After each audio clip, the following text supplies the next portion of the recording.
Hello student, good evening. Drawing classes bye गुड़िया ma'am channel पे आप सभी का स्वागत है।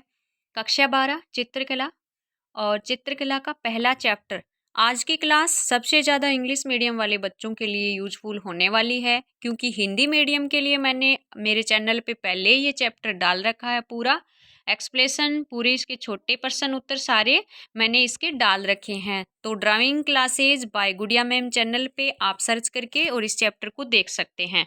आज वाला जो चैप्टर है वो है पहला ही चैप्टर है, फर्स्ट चैप्टर है, मनुस्क्रिप्ट वाला है। ट्रेडिशन मनुस्क्रिप्ट जो है, परंपरागत कला परंपराएं थी, वो पांडुलिपि वगैरह, उनके बारे में हमें पढ़ना है। तो इंग्लिश मीडियम के लिए काफ़ी यूजफुल क्लास है ये। तो शुरू करते हैं। हमारा जो चैप्टर है उसका नाम है पांडुलिपि चित्र परंपराएं, द मनुस्क्रिप्ट पेंटिंग ट्रेडिशन। ठीक है। तो ये जो मनुस्क्रिप्ट पांडुलिपियां थी, हस्तलिखित होती थी, इन पांडुलिपियों को भी चित्रित किया गया था। इस चीज़ पे ज़्यादा ध्यान यहाँ पे हमें देना है कि जो पांडुलिपियां थी, मनुस्क्रिप्ट थी, ये भी पेंटेड हुई थी, इनको भी चित्रित किया गया था। ठीक है। तो भारतीय चित्रकला के जो परंपरागत स्रोत हैं वो हम पढ़ेंगे। Traditional source of Indian painting. Traditional source of Indian painting, परंपरागत जो भारतीय चित्रकला है उसके सोर्स कौन कौन से होते थे और वो किस तरह से कला में उपयोगी सिद्ध हुए थे। तो सबसे पहला सोर्स हम पढ़ेंगे चित्रसूत्र। क्या पढ़ेंगे? चित्रसूत्र। तो देखिए इसमें क्या है। इसमें सबसे पहले चित्रसूत्र के बारे में हम देखते हैं। चित्रसूत्र, तो ये कैसे, किस प्रकार का सोर्स था ट्रेडिशनल आर्ट का। ठीक है। तो देखिए, the Chitrasutra is a chapter in the third section of the Vishnu Dharmottara Purana. Chitrasutra Chitrasutra is a chapter in the third section of the Vishnu Dharmottara Purana. Chitrasutra है ना, वो विष्णु धर्मोत्तर पुराण था, उसका तीसरा खंड था, उसके तीसरे खंड का एक अध्याय है। ठीक है। विष्णु धर्मोत्तर पुराण था, उसका तीसरा जो खंड है, उसका एक अध्याय है, चैप्टर है चित्रसूत्र। ठीक है। अब देखिए इसमें आगे क्या है। It is considered the source of Indian traditional painting. और इसमें क्या है, भारतीय कला का, इसको एक भारतीय कला का स्रोत माना जाता है। भारतीय परंपरागत कला का इसको स्रोत माना जाता है, चित्रसूत्र को। ठीक है। क्योंकि भारतीय प्राचीन जो कला परंपरा है उसमें यह काफ़ी, चित्रसूत्र ग्रंथ है वो काफ़ी सहयोगी हुआ था। इसके उपयोग से, इसको पढ़ करके कलाकारों ने काफ़ी फ़ायदा उठाया था, क्योंकि इसमें पूरा का पूरा कला के जो सिद्धांत होते हैं, जितने भी कला के तत्व होते हैं, उन सभी का इस चित्रसूत्र ग्रंथ में वर्णन किया गया है। तो it's considered the source of Indian traditional, भारतीय परंपरागत जो कला है उसका ये स्रोत है। The principles of painting have been exampled in this book. और इसमें कला के जितने भी प्रिंसिपल हैं, जितने भी सिद्धांत हैं, वो सब इस चित्रसूत्र बुक में दिए गए हैं, जो कि कलाकारों के लिए काफ़ी बेनिफिशियल थे, उस समय के कलाकारों के लिए। ठीक है। तो इसमें क्या है, the principles of painting have been explained in this book. कला के जो प्रिंसिपल्स हैं, सिद्धांत हैं, वो सबका इसमें क्या किया गया है, एक्सप्लेन किया गया है। ठीक है। कला के सिद्धांतों का इस बुक में एक्सप्लेन किया गया है। ठीक है। फिर देखिए नेक्स्ट क्या है। In this various parts of the picture such as form, यानी रूप भेद भी लिखा मिल सकता है आपको। प्रूफ यानी प्रमाण, इमोशन यानी भाव, इलेजेंस स्कीम यानी लावण्य योजना, एंड सेमेंट्री हैव बीन डिस्क्राइब्ड। तो इसमें क्या है, तो इसमें कला के जो रूप होते हैं, कला के जो तत्व होते हैं, कला के जो सभी विभिन्न प्रकार के जो भाग होते हैं कला के, जैसे एक जो पेंटिंग होती है उसके कई भाग होते हैं। तो in this various parts of the picture such as form, proof, emotion, elegance, scheme, लावण्य योजना यानी and symmetry have been described. तो इसमें जो कला के रूप हैं, कला के जो भाव हैं, कौन कौन से होते हैं, जैसे कला का रूप भेद है, प्रूफ है, प्रमाण है, इमोशन भाव है, या फिर उसकी लावण्य योजना जो चित्र का बाहरी सौंदर्य होता है, सिमेट्री हैव बीन डिस्क्राइब्ड, और उसके लावण्य योजना और सादृश्य या समरूपता, सिमेट्री का मतलब होता है सादृश्य या समरूपता, ये सारे चित्र के क्या होते हैं, ये भाग होते हैं। एक पेंटिंग बनाने के अलग अलग भाग होते हैं, ये सारी चीज़ें उसमें लागू होनी चाहिए। जैसे उसका रूप भेद है, चित्र का किस तरह से रूप भेद को डिवाइडेशन करना है, किस तरह से उसका जो प्रमाण होता है वो होना चाहिए, किस तरह के उसमें भाव होने चाहिए, किस तरह से उसमें लावण्य योजना होनी चाहिए। तो इलिजेंस स्कीम एंड सेमेट्री का मतलब होता है समरूपता या सादृश्यता होता है। तो वो सारे ये सारे एक पेंटिंग के मुख्य पार्ट्स होते हैं, जो कि एक चित्रकार को चित्र बनाने के लिए इन सभी को काम में लेना होता है। तो इन सब की जानकारी कहाँ कहाँ पे थी, इस चित्र सूत्र में थी। इन सबको कहाँ पे डिस्क्राइब किया गया था, चित्र सूत्र में। तो फिर से देखिए, in this various parts of the picture such as form, proof, emotion, elegance scheme and symmetry have been described. तो इसमें कला के ये जितने भी भाग होते हैं, इन सभी का वर्णन किया गया था।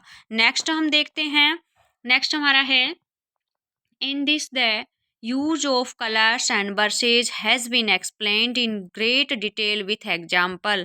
और इस चित्र सूत्र ग्रंथ में या चित्र सूत्र की जो बुक थी, इसमें क्या था, कलर्स और ब्रशेज को कैसे काम में लेते हैं, वो सारा एक बड़ी डिटेल, ग्रेट डिटेल, एक बड़ी डिटेल के साथ इन सब का एक्सप्लेनेशन इस किताब में किया हुआ है। चित्र सूत्र जो बुक है, इसमें कलर्स के बारे में भी जानकारी है, किस तरह की ब्रशेज और किस तरह से उनको काम में लेना चाहिए, उन सभी को एक बड़े पैमाने पर इन सभी का उपयोग के बारे में बड़े ग्रेट डिटेल का मतलब बहुत विस्तार से उदाहरणों सहित विथ एग्जाम्पल से ये सारी चीज़ें हैं वो चित्र सूत्र में समझाई गई हैं। तो in this the use of colours and brushes has been explain in great detail with examples. ठीक है, फिर देखिए और आगे इसमें क्या है, आगे हम देखते हैं, these principles of Chitra Sutra were studies and understood by the artist and followed for centuries. ठीक है, फॉलोड फॉर सेंचुरीज। तो यहाँ पे जो सिद्धांत दिए गए थे चित्र सूत्र के, दीज चित्र सूत्र के इन सिद्धांतों का को कलाकारों ने स्टडीज़ किया, पढ़ा और उनको समझा, अंडरस्टूड बाय द आर्टिस्ट, कलाकारों के द्वारा पढ़ा गया, कलाकारों के द्वारा समझा गया, एंड शताब्दियों तक इनको फॉलो किया गया। ठीक है, These principles of चित्र सूत्र were studied and understood by the artist and followed for centuries। इन सभी सिद्धांतों का, चित्र सूत्र के सिद्धांतों का कलाकारों के द्वारा पढ़ा गया, समझा गया एंड सेंचुरी, शताब्दियों तक इनको फॉलो किया गया। मतलब ये जो बुक है चित्र सूत्र की, ये परंपरागत जो कला थी, प्राचीन समय में जो कलाकार थे उनके लिए बहुत ज़्यादा यूजफुल थी। कलाकार इसमें कला के सारे सिद्धांतों को पढ़ करके, उनको समझ करके और फिर अपनी आकृतियों को बनाते थे। ठीक है, तो in this way Chitra Sutra become the basis of painting organisations and artist in India. तो इस प्रकार से यह भारत में चित्रकला के विभिन्न तरीकों एवं संगठनों का आधार बन गया था। ठीक है, in this way Chitra Sutra become the basis of painting organisation and artist in India. इस तरह से चित्र सूत्र है वो भारत में चित्रकला के जो विभिन्न तरीके और जो विभिन्न संगठन थे ना, जो संगठन चल रहे थे, ऑर्गेनाइजेशंस, उनके लिए क्या बन गया था, एक आधार बन गया था। Basis of painting organisation and artist in India, चित्रकारों का और संगठनों का एक बहुत बड़ा आधार है वो चित्र सूत्र बन गया था। क्यों? क्योंकि इसमें सारे जो पेंटिंग्स के सारे प्रिंसिपल्स होते हैं, सिद्धांत होते हैं, वो सारे इसमें वर्णन किया हुआ था, वर्णन चित्र सूत्र में। तो कलाकारों के लिए और उस समय जो संगठन चल रहे थे, बड़े बड़े कला समूह हैं, उन सब के लिए ये चित्र सूत्र है वो एक चित्र बनाने का आधार बन गया था। In this way Chitra Sutra become the basis of painting organisation and artist in India. ठीक है, तो ये था चित्र सूत्र। ये क्या था, चित्र सूत्र। अगर एग्जाम में अलग से पूछा जाए कि चित्र सूत्र क्या है, तो मेन इसमें एक इम्पोर्टेंट बात तो ये रखनी है कि याद रखनी है कि चित्र सूत्र एक ग्रंथ है जो कि विष्णु धर्मोत्तर पुराण का तृतीय खंड है, उसका एक अध्याय है। और इसमें जो आर्ट के, जो कला के, जो पेंटिंग्स के जो प्रिंसिपल्स हैं, सिद्धांत हैं, उनका इसके अंदर सविस्तार वर्णन है। ठीक है, और उसके साथ ही कलर्स किस तरह से होते हैं, किस तरह से कलर्स काम में लिए जाने चाहिए, किस तरह से उनको लगाना चाहिए, किस प्रकार के कलर होते हैं, जैसे प्राइमरी कलर होते हैं, सेकेंडरी कलर होते हैं, थर्ड कलर भी होते हैं। इस तरह से कलरों का, ब्रशेज का, सब का डिटेल से इस चित्र सूत्र ग्रंथ में बताया गया है। तो चित्र सूत्र हो गया हमारा कंप्लीट। और नेक्स्ट चलते हैं, सेकंड सोर्स कौन सा था ट्रेडिशनल पेंटिंग का, तो पांडुलिपि पेंटिंग। सेकंड आते हैं पांडुलिपि पेंटिंग। तो यहाँ हमें ये समझना है कि पांडुलिपि पेंटिंग होती क्या है। ठीक है, एग्जाम में पूछे कि पांडुलिपि पेंटिंग के बारे में बताइए, तो आपको ये याद करना जरूरी है। पांडुलिपि painting, hand written text are called manuscripts. हाथ से हस्तलिखित जो ग्रंथ हैं उनको क्या बोलते हैं, पांडुलिपियां बोलते हैं। Hand written text are called manuscripts. when the scenes in these manuscript are painted they are called manuscripts painting। जब इन पांडुलिपियों में से कोई दृश्य चित्रित कर दिया जाता है तो वो क्या कहलाता है, मनुस्क्रिप्ट यानी पांडुलिपि पेंटिंग कहलाता है। क्या कहलाता है, पांडुलिपि पेंटिंग कहलाता है। देखिए पांडुलिपि क्या है तो आप बता दोगे, hand written text are called manuscripts. हस्तलिखित जो ग्रंथ हैं, जो टेक्स्ट हैं, उनको बोलते हैं मनुस्क्रिप्ट्स यानी पांडुलिपि। और पांडुलिपि पेंटिंग किसे कहते हैं तो ये बताओगे। ठीक है, when the scene in these manuscripts are painted they are called manuscripts paintings। जब पांडुलिपियों में से किसी दृश्य को, पांडुलिपि जैसे लिखी गई है, ग्रंथ है, और उसमें से किसी एक दृश्य को चित्रकार चित्रित कर देता है तो वो क्या कहलाता है, मनुस्क्रिप्ट्स पेंटिंग्स। क्या कहलाता है, मनुस्क्रिप्ट पेंटिंग कहलाता है। तो सबसे पहले ये क्लियर हो गया। 1/2 का या 3/4 के हिसाब से पूछे कि पांडुलिपि क्या है, तो hand written text are called manuscript.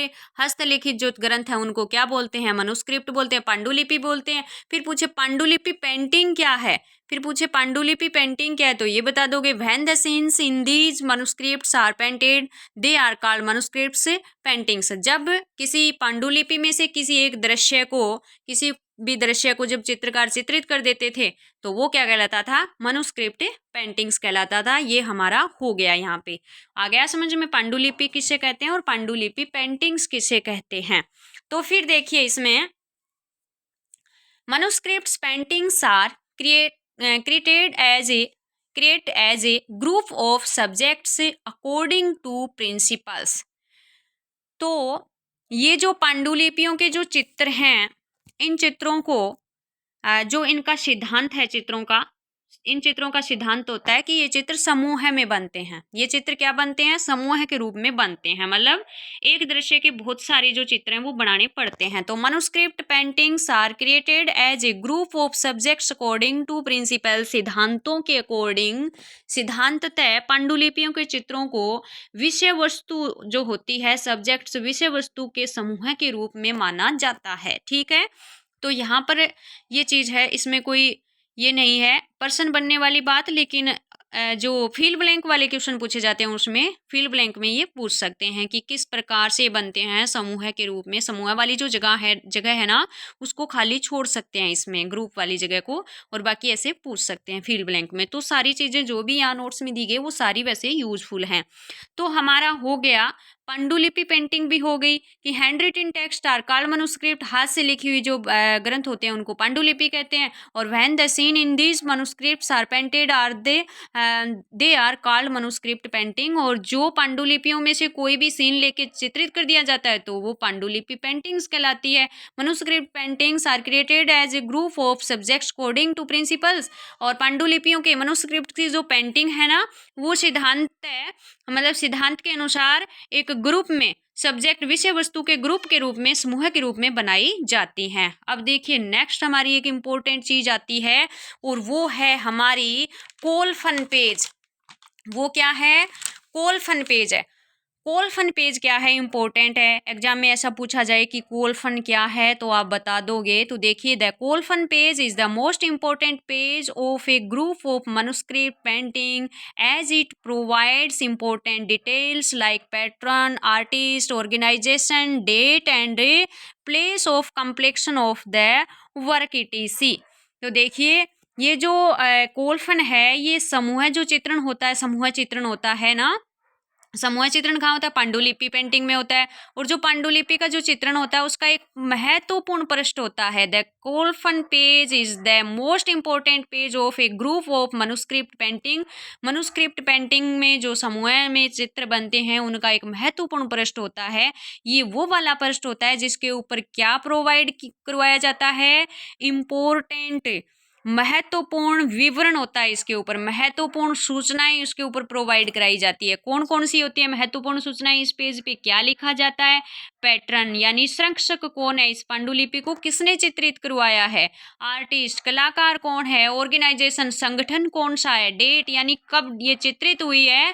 And place of complexion on the work, और यह किस जगह पर इसका चित्रण किया गया है, यानी जो स्थान जहाँ ये चित्रित हुई, ये सारी जो डिटेल हैं, महत्वपूर्ण जो डिटेल हैं, वो प्रोवाइड करवाई जाती है कोलफन पृष्ठ पे। तो आ गया समझ में कोलफन पृष्ठ क्या है? दोबारा देखिए, the colophon page is the most important page of a group of manuscript painting.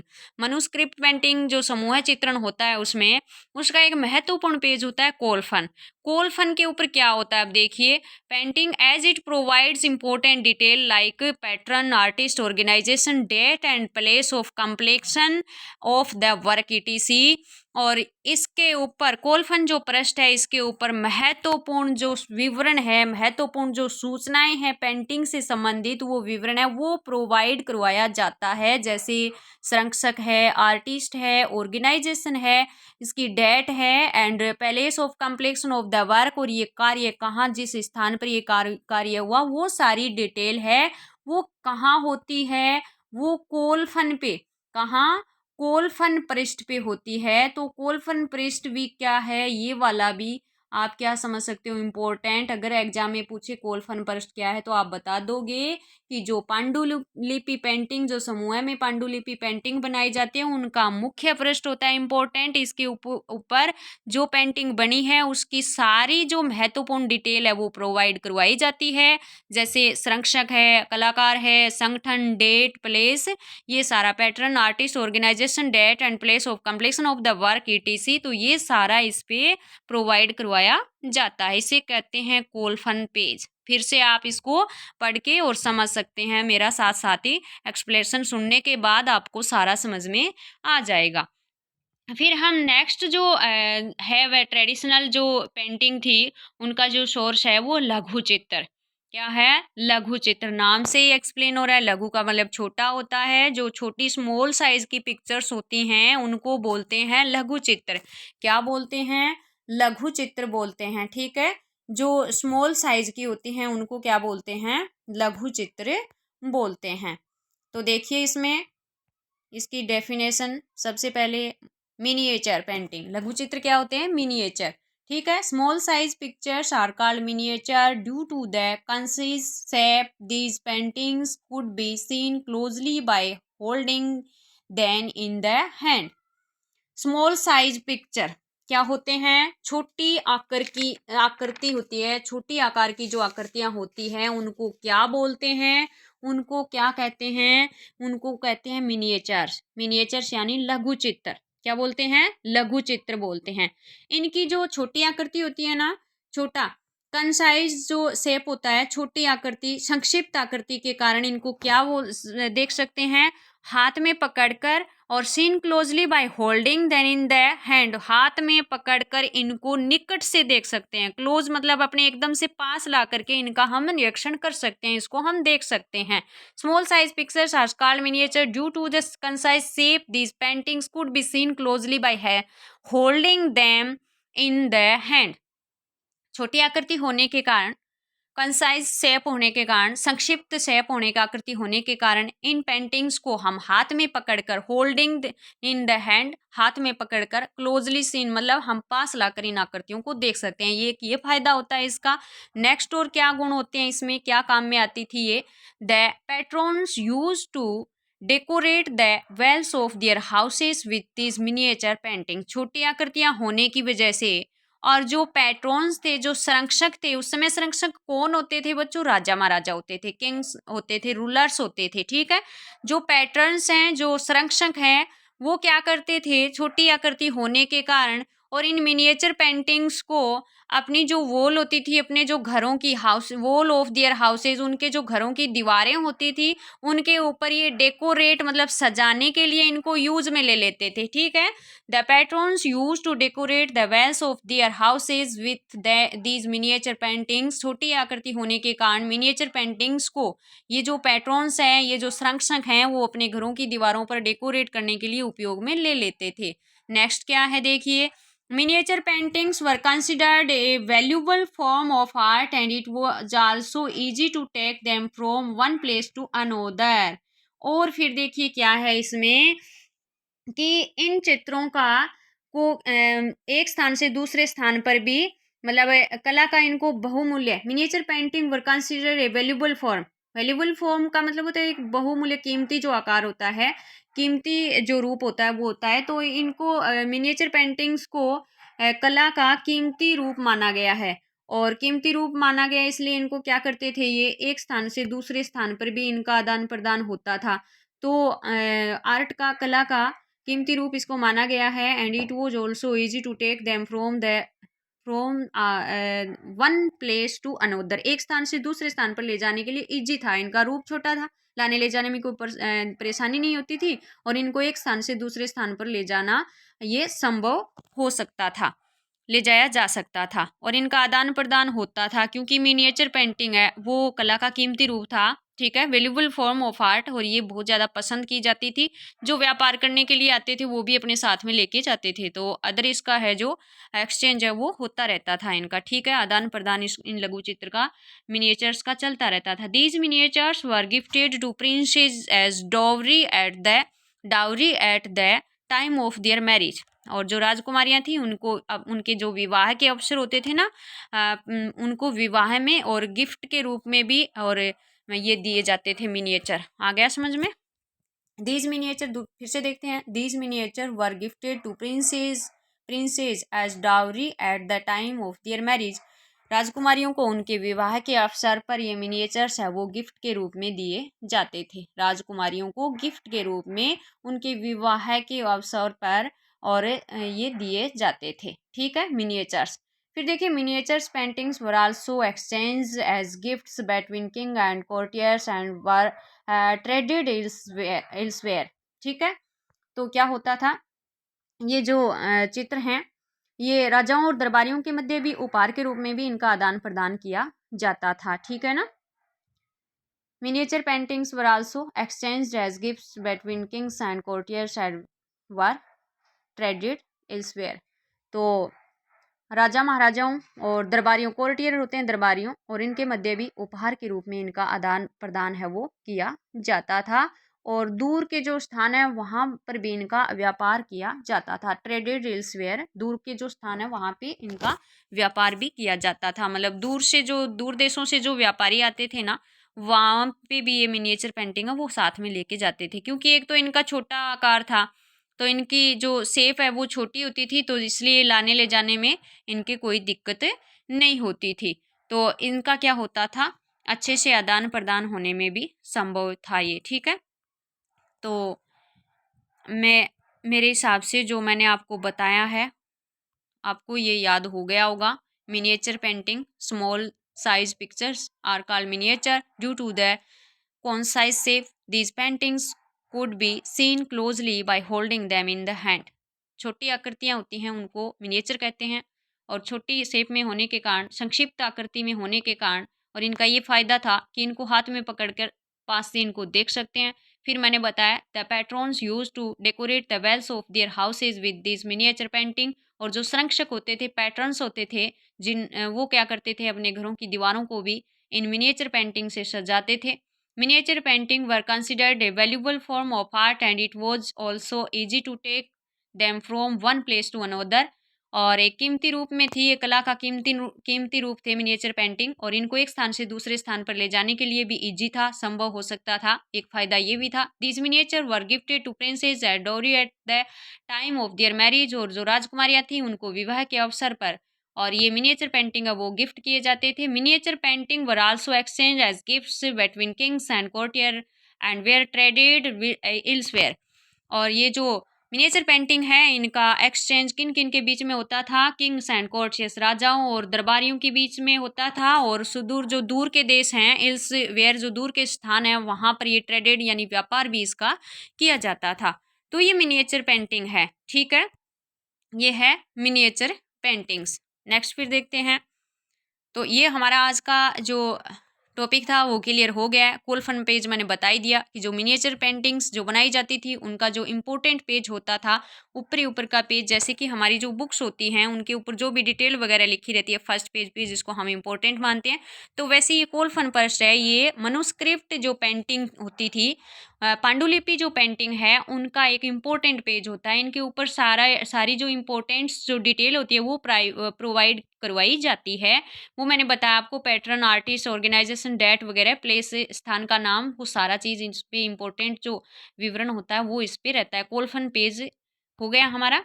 इससे पहले हमने पांडुलिपि पेंटिंग पढ़ी थी। Handwriting text are called manuscript, हाथ से लिखे हुए जो ग्रंथ हैं उनको मनुस्क्रिप्ट कहते हैं। और फिर वहन द सीन, मनुस्क्रिप्ट में से जो सीन चित्रित कर दिया जाता है उनको पांडुलिपि पेंटिंग कहते हैं, और ये एक समूह के रूप में क्रिएट किए जाते हैं, ग्रुप के रूप में, ठीक है, विषय वस्तु के का एक ग्रुप लेकर के, और फिर इनको बनाया जाता है। इससे पहले हमने ये पढ़ ही लिया, आप ध्यान से देख सकते हो, चित्रसूत्र। तो हमने क्या पढ़ा, भारतीय चित्रकला के जो परंपरागत सोर्स हैं, traditional source of Indian painting, सबसे पहला चित्रसूत्र पढ़ा, जिसमें आर्ट के जो भी प्रिंसिपल्स हैं, सिद्धांत हैं, वो सारे हैं। और उसके बाद हमने पांडुलिपि पेंटिंग पढ़ा, पांडुलिपि क्या है, पांडुलिपि पेंटिंग क्या है, किस हिसाब से इसमें, जैसे कि ग्रुप के हिसाब से इसमें पेंटिंग है वो बनती है। फिर कोलफन पेज पढ़ा, जो कि पांडुलिपि पेंटिंग का इम्पोर्टेंट पेज होता है, जिस पे सारे डिटेल लिखे होते हैं। फिर हमने मिनिएचर पढ़ा है, लघु चित्र यानी small size pictures are called miniature, ठीक है। और इसमें भी हमने किस तरह से मिनिएचर का फ़ायदा था उस समय लोगों को, क्यों पसंद किए जाते थे ये मिनिएचर, क्यों लोकप्रिय हो गए थे, इनके जो फ़ायदे हैं वो हमने पढ़े हैं। तो इस प्रकार बच्चों, हमारा आज का ये छोटा सा एक टॉपिक है वो कि मैंने बहुत ही अच्छे से इसको एक्सप्लेन करवाने की कोशिश की है, और हमारा ये आज का जो टॉपिक है वो हो गया है पूरा। और नेक्स्ट इसमें जो आती है हम पढ़ेंगे, next western Indian school of painting पढ़ेंगे, यानी पश्चिमी भारतीय चित्र शैली पढ़ेंगे, जैसे कि जैन चित्र शैली है, मतलब इस तरह की जो कला विकसित हुई थी वो नेक्स्ट हम पढ़ेंगे। तो इसका आपको नेक्स्ट वीडियो मिल जाएगा, आप अच्छे से देखें, अच्छे से इसका नोट्स आपको इसके बनाने हैं। और उस चैप्टर कंप्लीट होने के बाद इसके छोटे क्वेश्चन आंसर वैसे मैंने इसके डाल रखे हैं, हिंदी मीडियम के लिए हैं जो, और इसके इंग्लिश मीडियम वालों के लिए भी मैं डाल दूँगी। तो नोट्स बनाएं और इसको लाइक एंड सब्सक्राइब करें। धन्यवाद।